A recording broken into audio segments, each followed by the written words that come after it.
Iron சத்து தலைமுடி உதிர்தலை தடுக்கும் மிதமான சூடு பாலில் கலந்து பருகலாம். லயன் டேட் சிரப் தினமும் 2 ஸ்பூன். வரவேற்புரையாற்றிய ராஜீவ்காந்தி அவர்கள் அவர் சில ஆண்டுகளுக்கு முன்னால் தன்னை இந்த இயக்கத்தில் ஒப்படைத்துக் கொண்டு அவர் இந்த இயக்கத்திற்காக தொடர்ந்து எப்படியெல்லாம் பணியாற்றி கொண்டிருக்கிறார், கழகத்தினுடைய மாணவரணி தலைவராக பொறுப்பேற்று அந்த பொறுப்பை உணர்ந்து எப்படி தன்னுடைய உழைப்பை உழைத்துக் கொண்டிருக்கிறார் என்பதை நான் பல நேரங்களில் பார்த்திருக்கிறேன், கேட்டிருக்கிறேன். நம்முடைய மாவட்ட செயலாளர்கள், நம்முடைய கழகத்தோடு சொல்லக்கூடிய அந்த செய்திகள் எல்லாம் கேட்டு நான் மகிழ்ச்சி அடைந்திருக்கிறேன்.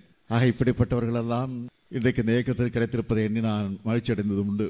சில நாட்களுக்கு முன்பு ராஜீவ்காந்தி அவர்கள் என்னிடத்தில் இந்த செய்தியை சொன்னார். ஆயிரக்கணக்கான தோழர்கள் இன்றைக்கு நம்முடைய கழகத்தில் வந்து சேர காத்திருக்கிறார்கள், தயாராக இருக்கிறார்கள், அழைத்து வரட்டுமா என்று கேட்டார். இந்த கேள்வி நீங்கள் கேட்க வேண்டிய அவசியம் இல்லை, நீங்கள் அழைத்து வாருங்கள், வரவேற்க நாங்கள் காத்திருக்கிறோம் என்று நான் சொன்னேன். ஆக திராவிட முன்னேற்ற கழகம் என்பது ஏதோ நேற்று முளைத்த காலம் அல்ல.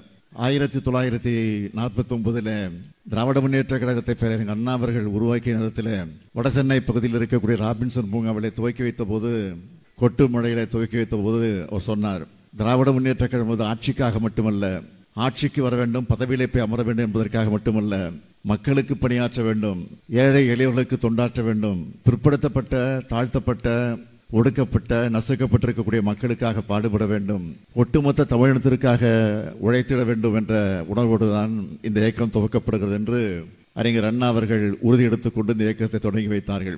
அதற்கு பிறகு படிப்படியாக கழகம் வளர்ந்து 57ஆம் ஆண்டு முதல் தேர்தல் களத்தில் நாம் ஈடுபட்டோம். 49 தொடங்கி 57 தான் தேர்தல் களத்திற்கே வந்தோம்.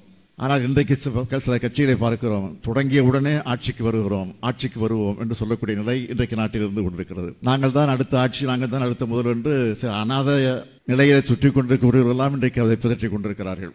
நான் யார், எப்படிப்பட்டவர், எந்த கட்சி தலைவர் எல்லாம் சொல்ல விரும்பல. காரணம், அவர்களுக்கெல்லாம் நான் அடையாளம் காட்டுவதற்கு நான் தயாராக இல்லை. அதுதான் உண்மை. நாங்கள் தான் அடுத்த ஆட்சி, நாங்கள் தான் அடுத்த முதல் என்று சில அநாத நிலையை சுற்றி கொண்டிருக்கிறவர்களெல்லாம் இன்றைக்கு அதை பிதற்றிக் கொண்டிருக்கிறார்கள். நான் யார், எப்படிப்பட்டவர், எந்த கட்சி தலைவர் எல்லாம் சொல்ல விரும்பல. காரணம், அவர்களுக்கெல்லாம் நான் அடையாளம் காட்டுவதற்கு நான் தயாராக இல்லை. அதுதான் உண்மை. அவர்கள் பெயரை சொல்லி இந்த மேடைக்கு உரிய அங்கீகாரத்தை, இந்த மேடைக்குரிய கௌரவத்தை நான் குறைத்துக் கொள்ள விரும்பல. அதுதான் உண்மை. அதை எனக்கு புரிந்துக்கணும். நானாக இருந்தாலும் சரி, தம்பி உதயநிதியாக இருந்தாலும் சரி, அண்ணன் துரைமுருகனாக இருந்தாலும் சரி, என்ன சொன்னோம், மாற்று கட்சி தான் சொன்னோம். அந்த கட்சியுடைய பேரை கூட சொல்ல எங்க வாய் வரல. காரணம், எத்தனையோ கட்சி இருக்கு, எத்தனையோ கட்சி பேரை சொல்றோம். ஆனால் இந்த கட்சியின் பேரை சொல்ல நாங்கள் மறுப்பதற்கு என்ன காரணம்?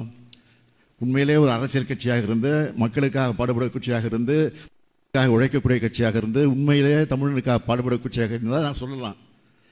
வேஷம் விட்டு கொண்டிருக்கக்கூடிய ஒரு நாடகத்தை நடத்தி கொண்டிருக்கக்கூடியவர்களுக்கெல்லாம் நான் அடையாளம் காட்ட விரும்பல. தான் உண்மை.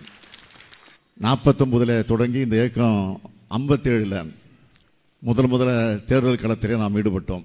அதுவும் தேர்தல் களத்தில் ஈடுபடலாமா வேண்டாமா என்று திருச்சியில் நடைபெற்ற மாநாட்டில் அண்ணா அவர்கள் அந்த மாநாட்டிலே கூடி இந்த மக்களிடத்தில் ஓட்டுப்பெட்டியை வச்சு வாக்குச்சீட்டை கொடுத்து, ஓட்டுப்பெட்டியை வச்சு ஒரு துண்டு சீட்டை கொடுத்து அதில் தேர்தலில் ஈடுபட வேண்டாம் என்று எழுதி போடுங்கள் என்று சொல்லி, அதற்கு பிறகு அந்த பெட்டியில் விழுந்த சீட்டுகள் எல்லாம் எடுத்து எண்ணி பார்த்து தேர்தல் களத்தில் ஈடுபடலாம் என்பதை அதிகமான அளவிற்கு எழுதி போட்ட காரணத்தால் தேர்தலில் ஈடுபட்டோம். அதான் உண்மை.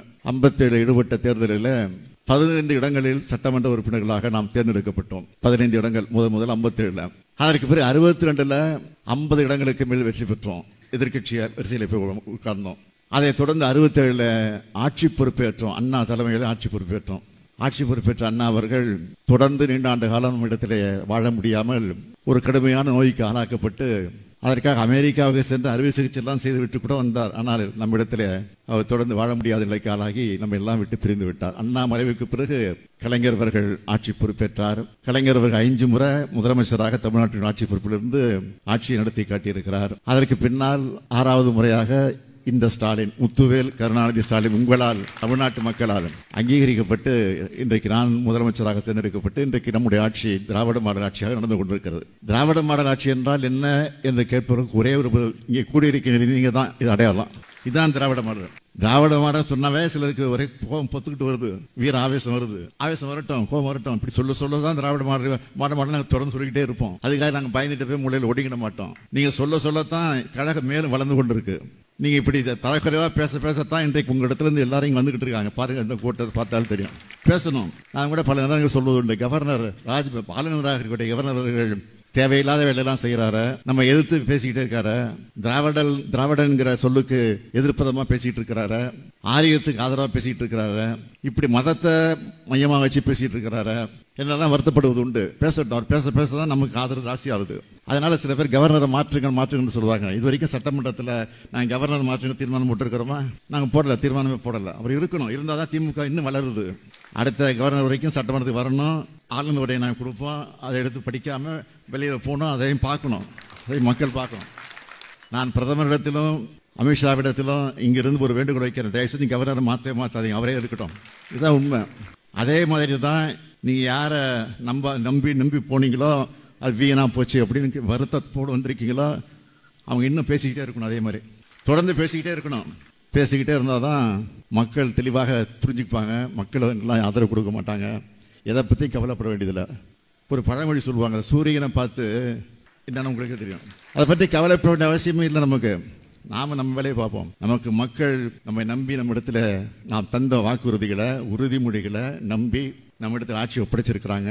ஆக அந்த உறுதிமொழிகள் எல்லாம் படிப்படியாக நிறைவேற்றி கொண்டிருக்கிறோம். நான் தொடர்ந்து வாரத்திற்கு 2 நாட்கள் ஒவ்வொரு மாவட்டமாக சென்று கொண்டிருக்கிறேன்.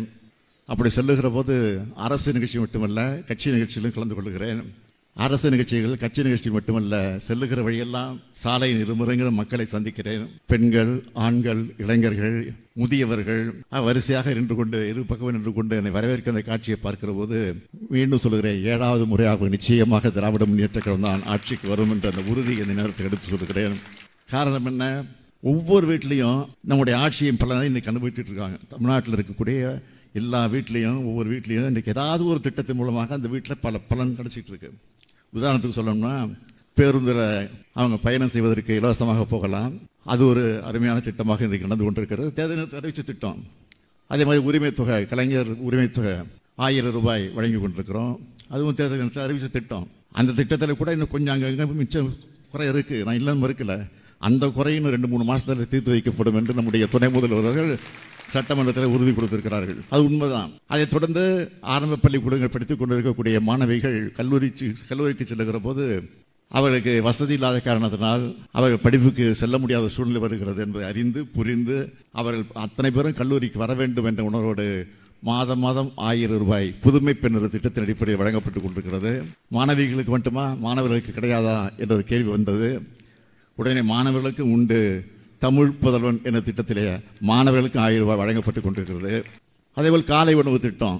அந்த திட்டம் என்பது மதிய உணவு திட்டமாக நீதி கட்சியினுடைய தலைவர்கள் ஒருவராக அந்த தியாகராய அவர்கள் அந்த திட்டத்தை தொடங்கி வச்சிருந்தாலும், பெருந்தலைவர் காமராஜர் அவர்கள் அந்த திட்டத்தை செழுமைப்படுத்தி கொஞ்சம் விரிவுபடுத்தி இருந்தாலும், மறைந்த எம்ஜிஆர் அவர்கள் முதலமைச்சராக வந்தபோது சத்துணவு திட்டமாக அதை மாற்றினாலும் அது உண்மையான சத்துணவாக இருக்க வேண்டும் என்று தலைவர் கலைஞர் அவர்கள் சத்துணவு முட்டையோடு கலந்த சத்துணவை தந்தார்கள். இப்போ மதிய உணவு திட்டம் மட்டுமல்ல, மதியம் வழங்கப்படக்கூடிய திட்டம் மட்டுமல்ல, காலையிலையும் ஒரு திட்டத்தை ஏற்படுத்தி காலை உணவு திட்டம் என்ற திட்டம் வழங்கப்பட்டுக் கொண்டிருக்கிறது.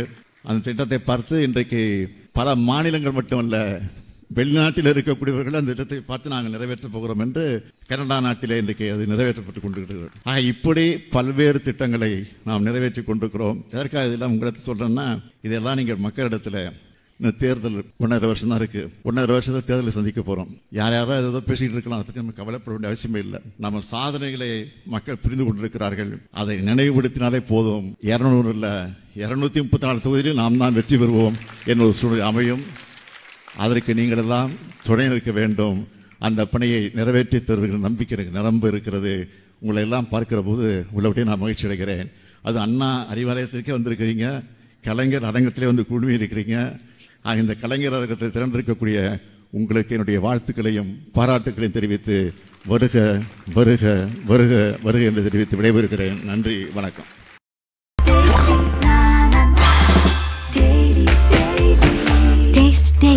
Taste the Daily.